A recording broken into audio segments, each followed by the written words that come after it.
மாண்புமிகு பேரவைத் தலைவர் அவர்களே, நம்ம வேலூர் சட்டமன்ற கேட்டிருந்தார், எங்கள் ஏரியாவில் கடைகள் இல்லை அப்படின்னு. அவரோட நாலேஜுக்காக சொல்கிறேன்.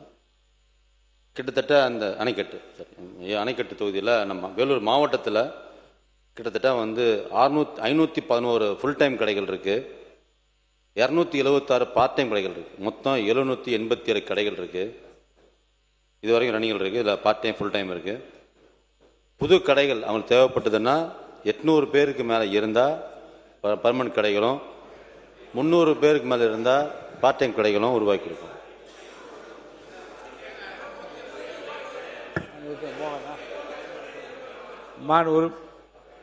முன்னவர் மாண்புமிகு பேரவைத் தலைவர்களே, பாப்புரெட்டிப்பட்டி சட்டமன்ற உறுப்பினர் அவர்கள், வட்டங்கள் ஒரு 20 கிலோமீட்டர் தொலைவில் இருக்கிறது, அதை வட்டங்களை மாற்றி அமைக்க வேண்டும், ஒன்று மாற்றிடத்திற்கு சொன்னார்கள். அதை பொறுத்தவரையிலும் எங்கெங்கே வட்டங்கள் தொலைதூரத்தில் இருக்கிறது என்பதையும் ஆய்வு செய்து கொண்டிருக்கிறோம். அதேபோல் வட்டங்களை பிரிப்பதும் கோட்டங்களை பிரிப்பதும் இதெல்லாம் நம்முடைய மக்கள் ஜனத்தொகை அடுத்த ஆண்டு மார்ச் மாதம் முடிந்ததற்கு பிறகு தெளிவாக மக்கள் நலன் கருதி குறைவான போக்குவரத்து அங்கே பயணங்களை செய்வதற்கான ஏற்பாடுகளை இந்த அரசு செய்யும். உறுப்பினர் மோகன் அவர்கள் பேசுங்க. உறுப்பினர் மோகன் பேசுங்க. உணவுத்துறை அமைச்சர். ஒரு சின்ன கிளாரிஃபிகேஷன். நம்ம மாண்புமிகு உறுப்பினர் அவர்கள் கேட்டிருந்தாங்க, இந்த தமிழ்நாடு சிவில் சப்ளை கார்பரேஷனில் நூறு வானொலி கழகத்தில் லாரி டிரான்ஸ்போர்ட் எங்கெல்லாம் தேக்கமாக இருக்குது, அதில் டிரான்ஸ்போர்ட்டில் 650 ரூபா வாங்குறாங்க, 300 தான் கொடுக்குறாங்க, என்ன பண்ணலாம்னு கேட்டிருந்தாங்க. அதை பற்றி ஒரு சின்ன குறிப்பு. 17/10/2019 உங்கள் ஆட்சி காலங்கள் தான். உங்கள் 2019 ஒரு ரீஜனல் டெண்டர் கொடுத்துருந்தாங்க 2 கம்பெனிகளுக்கு. இந்த tender Arnik enterprises Erode, zinc foods private limited Namakkal. கிட்டத்தட்ட 4 ஆண்டுகளுக்கு கான்ட்ராக்ட் கொடுத்தாங்க. நம்ம கவர்மெண்ட்டோட ஒன்றிய அரசோட சட்டப்பிரகாரம் 2 ஆண்டு கொடுக்கணும். அதில் நிறையா தவறு நடந்ததுன்னு சொல்லி அந்த ஃபோர்க்ளோ அதை டெம்பரவரியாக, அதாவது உடனே 28/2/2023 ஃபோர்க்ளோஸ் பண்ணிட்டாங்க. இருந்தாலும் அன்ற தேதியில் டிபார்ட்மெண்டல் மூமெண்ட்டாக 1/3/2023 அன்னைக்கு தேதியிலேருந்து 30/6/2024 வரைக்கும் தமிழ்நாடு நுகர்வோர் கழகம் மட்டுமே அந்த லாரி டிரான்ஸ்போர்ட்டை ஃபாலோ பண்ணாங்க. அப்போலாம் எந்த தவறும் வரல. அதுக்கப்புறம் அடுத்த ஆட்சி காலங்களில், அதாவது 8/6/2023 உங்கள் ஆட்சி காலத்தில் அடுத்த ஆட்சி காலங்களில் அவங்களும் அதே மாதிரி ரீஜனல் டெண்டர்ஸ் கொடுத்தாங்க. முந்தைய அரசு 2 கம்பெனி கொடுத்தது, அடுத்த அரசு 3 கம்பெனி கொடுத்துருக்கு. அந்த ஆட்சி காலம் நிறையா நமக்கு தெரிஞ்சிருக்கும். அதில் தான் இந்த மிகப்பெரிய ஒரு என்னெல்லாம் கான்ட்ராக்ட் வேல்யூ போடுறோமோ அதை வேல்யூக்கு பதிலாக அங்கே இருக்கிற லோக்கல் சப்கான்ட்ராக்ட் யார் யூஸ்வலாக என்ன பண்ணோன்னா, ஒரு கான்ட்ராக்ட் கொடுக்குறோம்னா அந்த கான்ட்ராக்டர் அந்த வேலையை செய்யணும். அவருக்கு அந்த அனுபவம் இருக்கணும், அவருக்கு லாரி இருக்கணும், லாரிலாம் இருந்தால் தான் அவர் அந்த அனுபவத்தில் வேலை செய்ய முடியும். ஆனால் இதுக்கு முன்னாடி இந்த ஆட்சி காலங்களில் அனுபவமே இல்லாத, லாரியே ஓனாக இல்லாத 3 கம்பெனிகளுக்கு கொடுத்து அதோட கான்ட்ராக்டு ஜூன் 2024 முடிஞ்சுது. நம்ம அது சம்பந்தமாக இதுக்கு முன்னாடி 2019-24 இருந்த குறைகளையும் 2024 ஜூலைலேருந்து 20 உண்டான 2 இயர்ஸ் உண்டான காலங்களையும் மதிப்பீடு செய்து எங்கெல்லாம் தவறுங்கிறத நோட்டிஃபை பண்ணிகிட்டு இருக்கோம். அதுக்கு உண்டான நிதித்துறை மூலமாக, கோர்பட்டி மூலமாக, எல்லா துறைகள் மூலமாக ஆளுகள் டீம் அப்பாயிண்ட் பண்ணியிருக்கோம், விசாரணை பண்ணிக்கிட்டு இருக்கோம். இந்த 6 மாதம் எக்ஸ்டெண்ட் பண்ணியிருக்கோம். ஜூன் 2026 6 மாதம் எக்ஸ்டெண்ட் பண்ணியிருக்கோம். இந்த எக்ஸ்டென்ஷன் பீரியடில் எல்லா துறை கவனத்தையும் கேட்டு எல்லா விதமான டிரான்ஸ்போர்ட் கம்பெனியோட கருத்துக்களையும் ஆய்வு செய்து கண்டிப்பாக சிறப்பான ஒரு டிரான்ஸ்போர்ட் கான்ட்ராக்ட் கண்டிப்பாக கொடுப்போம் என்று தெரிவித்துக் கொள்கிறேன். உறுப்பினர் மோகன் முடிங்க சுருக்கமா. மாண்புமிகு பேரவைத் தலைவர் அவர்களே, மாண்புமிகு உணவுத்துறை அமைச்சர் அவர்களுக்கு இந்த சட்டப்பேரவையின் மூலமாக வணக்கத்தை தெரிவித்துக் கொள்ள கடமைப்பட்டிருக்கிறேன். பண்ருட்டி சட்டமன்ற தொகுதியில் நெல் கொள்முதல் நிலையம் ஒரையூர், அவியனூர், வீரப்பெருமைநல்லூர், வீரப்பார் என்ற நெல் கொள்முதல் நிலையம் விவசாயிகள் விளை வைக்கின்ற நெல்லை அங்க வாங்கக்கூடிய நிலையம் உள்ளது. இதையெல்லாம் விவசாயிகள் உணவுத்துறை அமைச்சர் ஒரு தடவை கடலூர் மாவட்டத்துக்கு வந்தார். 50 ரூபாய் விவசாயிகிட்ட இருந்து லஞ்சம் வாங்குறாங்கன்னு சொல்லிட்டு அது ஒருத்தவங்களுக்கு கூட ஏதோ டிஸ்மிஸ் பண்ணன்னு சொன்ன ஒரு பேப்பரில் பார்த்தேன். அதே போல் அங்கே வந்து அது மட்டும் நடக்கலைங்க. என்கிட்ட வீடியோ ரெக்கார்டான ஒரு விவசாயி பேசுறது இருக்கு. என்ன பண்ணுறாங்கன்னா, நம்ம கொள்முதல் பண்ணுற அதிகாரிகள் வேற ஒரு வியாபாரி கிட்ட இருந்து வேற ஒரு இடத்துல இருந்து விவசாயி கிட்ட இருந்து கொள்முதல் பண்ணிட்டு வந்து அதை அங்க போரா கொட்டுறாங்க. போரா கொட்டும் போது இந்த ஜோன்ல இல்லாத வேற ஜோன்ல இருந்து போய் விவசாயி என்ன பண்றாங்க, அதுக்காக அதை போய் கொடுத்துட்றாங்க. அந்த தனியார் வியாபாரி கிட்ட கொடுத்துட்டு அதை எடுத்துட்டு வந்து இங்க கொட்டுறாங்க. அதை நம்ம கேட்கும் போது கொள்முதல் நிலையம் என்ன சொல்றாருன்னா, இது விவசாயி பேர்ல பதிவு பண்ணிருக்கு, சிட்டா பட்டா வச்சிருக்காங்கன்னு சொல்றாங்க. ஆக்சுவலா அந்த இடத்துல அவங்க நெல்லே போடல. அந்த சிட்டா பட்டா இருக்கிற விவசாயி நெல் போடல. வியாபாரிகள் வந்து அங்க வாங்கிட்டு வந்து இங்க வந்து அந்த இடத்துல விற்கும் போது இந்த சூழ்நிலை உண்மையாலுமே உழவு ஓட்டி நாத்து விட்டு பெரம்பு நட்டு இந்த நாத்தை நட்டு நெல்லை விளைய வச்சு கொண்டு வர விவசாயிகள் இப்படி அனுமதிக்கிறது ஒரு வரியில கோரிக்கையை மட்டும் சொல்லி தான் அனுமதிக்கிறேன். நீங்க வந்து ஃபுல் வரலாறு நீங்க சொன்னா அமைச்சருக்கு எல்லாமே தெரியும், அவர் நடவடிக்கை எடுப்பாரு. உணவுத்துறை அமைச்சர் இதை பற்றி எதனா சொல்றீங்களா? முடிங்க. இதுல வந்து அவங்க 150 சேரி தலைவர் 150 ரூபாய் வாங்குறாங்க. வாங்கும் போது இந்த விவசாயி கிட்ட 50 ரூபா சஸ்பெண்ட் பண்ணாங்க. ஆனா வெளியே தெரியாம அதிகாரி வச்சு 150 ரூபா வாங்கி விவசாயிகளுக்கு லேட் வளர்த்துறாங்க. 20 நாள் 25 நாள் ஆக்குறாங்க. அதனால இத ஒரு இரும்பு கரம் கொண்டு நம்ம மாவட்ட ஆட்சியர் தலைவர்களும் அதிகாரிகளும் சொல்லி அது அந்த மாதிரி ஒரு தவறு பண்ணும் போது அவங்கள வழக்கு அந்த வியாபாரிகளை வழக்கு ஒன்று போட்டால்தான் அந்த பயம் வரும் என்பதை பேரவைத் தலைவர் வாயிலாக தெரிவித்துக் கொள்ள கடமைப்பட்டிருக்கிறேன். உணவுத்துறை அமைச்சர் அவர்கள். மாண்புமிகு பேரவைத் தலைவர்களே, அவர் சொன்னது கடலூர் மாவட்டம் மட்டுமல்ல, நானே கிட்டத்தட்ட 12 மாவட்டங்கள் ஆய்வு செய்தேன். 12 மாவட்டங்களில் இருக்கிற கிட்டத்தட்ட 4326 டிபிசி நேரடி நெல் குலையங்கள் எல்லா மாவட்டமும் சேர்ந்து கிட்டத்தட்ட 4339 மாவட்டங்கள் கிட்டத்தட்ட. அதில் 4326 சென்டர்ஸ் இருக்குது. இன்றைக்கி ஆசியான் டுடே ஓப்பன் இருக்குது 484 ஓப்பன் சென்டர்ஸ் இருக்குது. இது இன்று நேற்று நாளையெல்லாம் வரல, இப்படிலாம் லிஸ்ட்டில் வரல.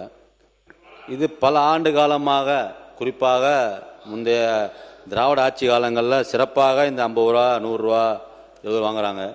இது அவங்க லஞ்சம் வாங்குவது மட்டும் குறிக்கோள் இல்லை, அவங்க மட்டும் இது பண்ண வரல. இது என்ன பண்ணுறாங்கன்னா, நீங்கள் சொன்ன மாதிரி விவசாயிகிட்டேருந்து நம்ம ஆட்சி காலங்களில் வந்ததுக்கப்புறம் எல்லா விவசாயிகளும் நேரடியாக சந்தித்து எங்கெல்லாம் டிபிசி சென்டரில் அவங்க நெல்லை கொள்முதல் பண்ணுறோமோ அந்த இடத்துல 2 நாட்கள், மினிமம் 2 நாட்கள், மேக்ஸிமம் 7 நாட்களில் பேமெண்ட் பண்ணுறோம். எங்கேயும் பெண்டிங் இல்லை. இந்த இது முன்னாடி NCCF செங்கல்பட்டு பட்ட ஒரு 4-5 மாவட்டங்களில் பண்ணும்போது கூட அங்கிருந்த 1376 கோடிக்கு 5,45,454 மெட்ரிக் ப்ரொக்யூர் பண்ணிருந்தாங்க NCCF முந்தைய காலங்களில். அதோட 314 கூட பெண்டிங் இருந்தது. நம்ம ஆட்சி அமைஞ்ச அடுத்த நாள் மே 10 ஆட்சி அமைச்சோம். அப்போவே விவசாயிகளை கூப்பிட்டு கலந்து ஆலோசனை பண்ணி என்ன பேமெண்ட்டோ கிட்டத்தட்ட 317 கோடி செட்டில் பண்ணியாச்சு, பெண்டிங் எதுவும் இல்லை.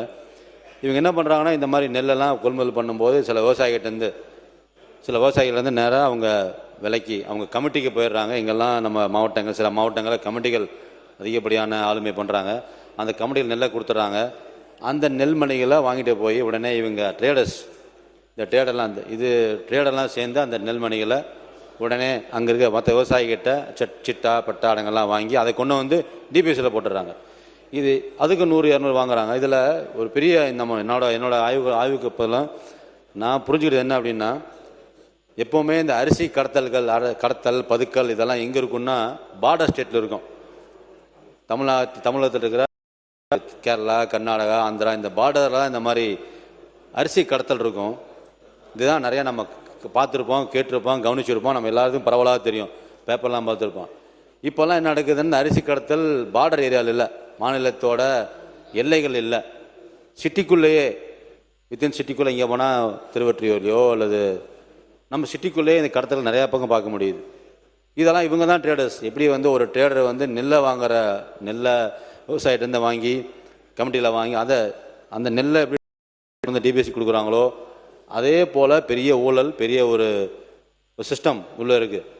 நிர்வாக திறமையால் உருவாக்கப்பட்ட சிஸ்டம் இது. இந்த ஒன்று நிர்வாகம் கரெக்டாக பண்ணோம்னா, நிர்வாக திறமை இருந்ததுன்னா இந்த மாதிரி ட்ரேடர்ஸோ இந்த மாதிரி ஒரு தவறு வர சான்சஸ் இல்லை, ஊழல் மலிந்து போகாது. இது எப்படின்னா, கடந்த என்னோட பழக்க வழக்கங்கள், நானோட ஆராய்ச்சி ஆய்வுள்ள இருக்கும்போது ஒரு வியாபாரி, ஒரு ட்ரேடர், அந்த ட்ரேடர் வச்சு எல்லாமே ட்ரேடர் தான், ஒரு வியாபாரி ரேஷன் கடைகள்லேருந்து அரிசி வாங்குறாரு, மக்கள்கிட்டருந்து வாங்குறாங்க, இல்லை மக்கள்கிட்டருந்து வாங்குறாங்க, அல்லது வெறும் பில்லை மட்டும் போட்டுட்டு அந்த ரேஷன் கடை ஊழியர்கள் மூலமாக அந்த அரிசி வாங்கிட்டு போயிடுறாங்க.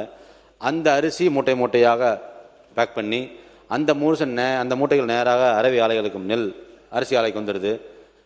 அந்த அரிசி ஆலைக்கு நெல் வந்தது. அந்த நெல் திரும்பியும் அதே குடோனு, அதே நம்மளோட ரேஷன் தாலுக்கு குடோனுக்கு, ரேஷன் கடைகளுக்கு வருது. இதே மாதிரி தான் நெல்லும் நம்ம டிபிசி சென்டர் மூலமாக நேரடியாக விவசாயிகள்லேருந்து டைரெக்டாக நெல்லை வாங்குகிறோம்.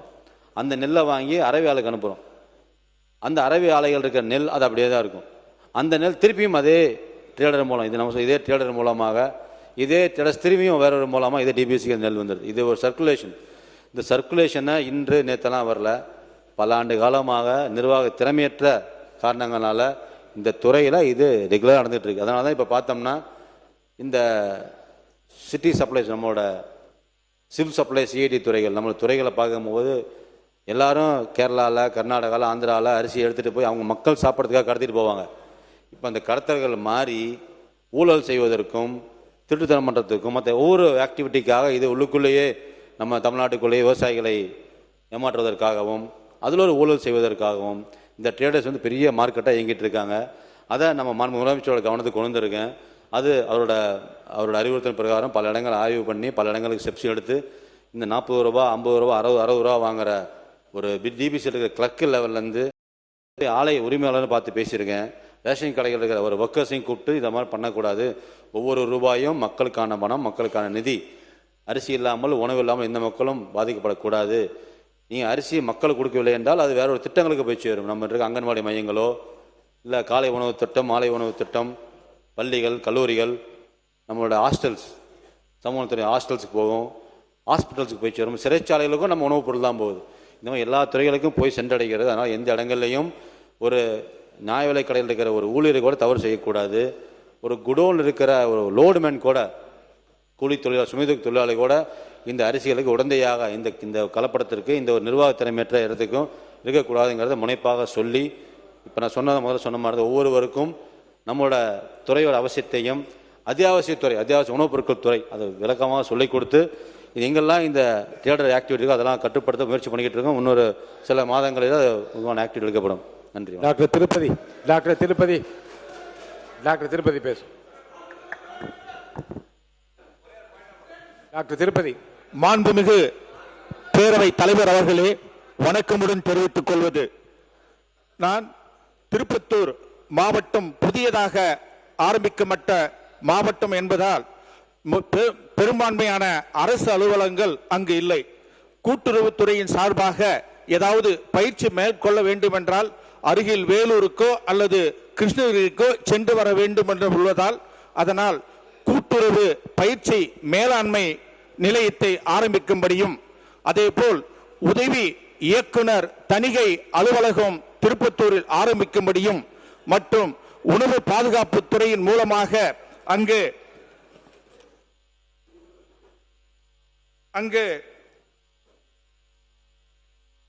அதிகமாக புளியம்பலமும் மற்றும் மிளகாயும் விளைவதால் குளிர் பதனீட்டு நிலையம் ஆரம்பிக்க முடியும். மாண்புமிகு பேரவை தலைவர் மூலமாக மாண்புமிகு அமைச்சர்களை கேட்டுக் கொள்கிறேன். நன்றி. மாண்புமிகு திருமதி குழந்தை ராணி நாச்சியார் அவர்கள். உட்காருங்க. அடுத்தடுத்து வரும்போது இல்லைங்க, அடுத்தடுத்து வரும்போது தரேன். இவங்க பேசி முடிக்கட்டும். ஒரு உறுப்பினர் பேசி முடித்தவுடன் நான் 2 பேருக்கு வாய்ப்பு தரேன். உட்காருங்க. வாய்ப்பு தரேன். உட்காருங்க. கொடுக்கலாம். அப்போ உட்காருங்க. நான் தரேன். அடுத்து வரும்போது தரேன். உட்காருங்க. அவங்க பேசி முடிக்கட்டும். உட்காருங்க. இந்த இடத்தில்